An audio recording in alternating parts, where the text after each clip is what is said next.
Hi అండి, welcome to food senses. ఇవాళ మనం ఏం రెసిపీ చేయబోతున్నామో తెలుసా? పప్పుచారు అండి. కొంచెం ప్రాసెస్ పెద్దదే అనుకోండి, కానీ చాలా టేస్టీ రెసిపీ. మొదటిగా మనము కందిపప్పుని 1.5 గ్లాస్ తీసుకున్నానండి నేను.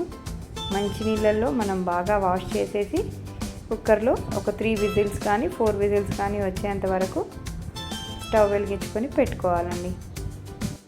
ఈ పప్పుచారు చేయడానికి కావాల్సిన ఇంగ్రీడియంట్స్ ఏంటంటే నోట్ చేసుకోండి. ఫస్ట్ ఒక 4-5 పచ్చిమిర్చి, క్యారెట్ ముక్కలు, కరివేపాకు, మునక్కాడలు 2 పెద్దవండి. నెక్స్ట్ కొత్తిమీర, ఆనియన్స్ చిన్నవి ఒక 2 లేదా 3. నేను పప్పును ఆల్రెడీ ఉడకబెట్టేసి పక్కన పెట్టానండి. ఇందాక 3 విజిల్స్ వచ్చాయి కదా, అది ఆవాలు, జీలకర్ర అండ్ చింతపండు నానబెట్టుకుంది.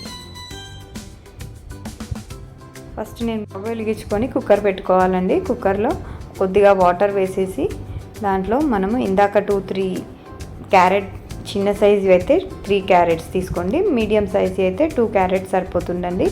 దాన్ని ముక్కలు కట్ చేసుకున్నవి. నెక్స్ట్ మునక్కాడలు, దాని తర్వాత ఆనియన్స్ ఒక 2-3 తీసుకొని వాటర్ వేసేసి కొంచెం బాయిల్ చేసుకోవాలి.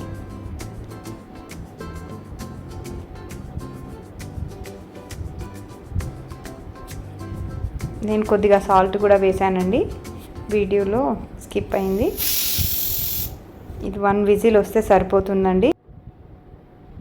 లిడ్ తీసుకొని చూడాలండి.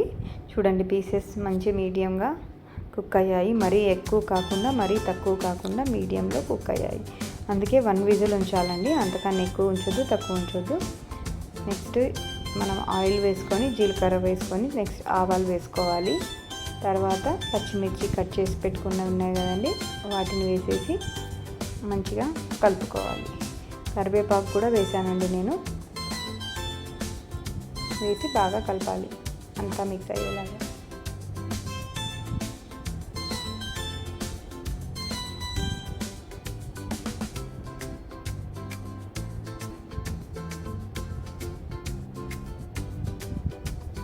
ఇవి కొంచెం ఫ్రై అయ్యా అనిపించేస్తే నెక్స్ట్ మనం ఇందాక బాయిల్ చేసి పెట్టుకున్న ముక్కలు ఉన్నాయి కదండి, అవి కూడా వేసేసి కలుపుకోవాలి. చూడండి, నేను ముక్కల్ని ఎక్కువ బాయిల్ చేయలేదు, జస్ట్ 1 విజిలే.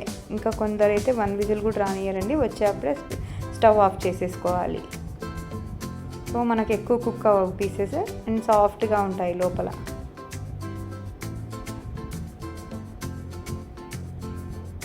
నెక్స్ట్ ఇందాక ఉడకబెట్టుకున్న పప్పు ఉంది కదండి, అది కూడా వేసేసి కలుపుకోవాలి.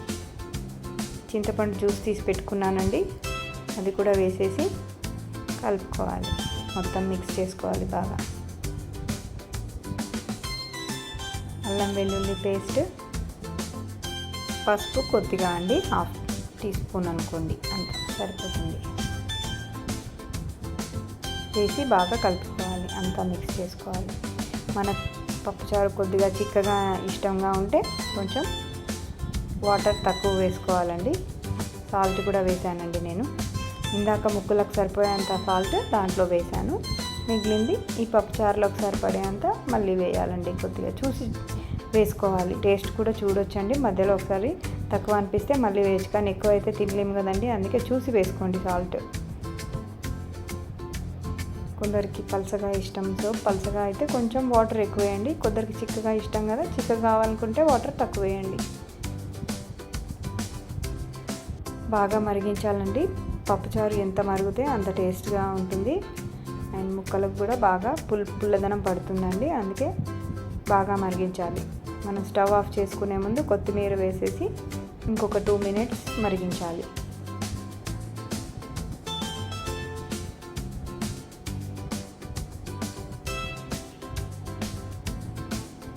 చూడండి, వేడి వేడి పప్పుచారు రెడీ అండి. నెక్స్ట్ దీన్ని గిన్నెలోకి షిఫ్ట్ చేసుకుందాం. తింటే చాలా బాగుంటుందండి పప్పుచారు, వేడి వేడి అన్నం కాంబినేషన్ సూపర్.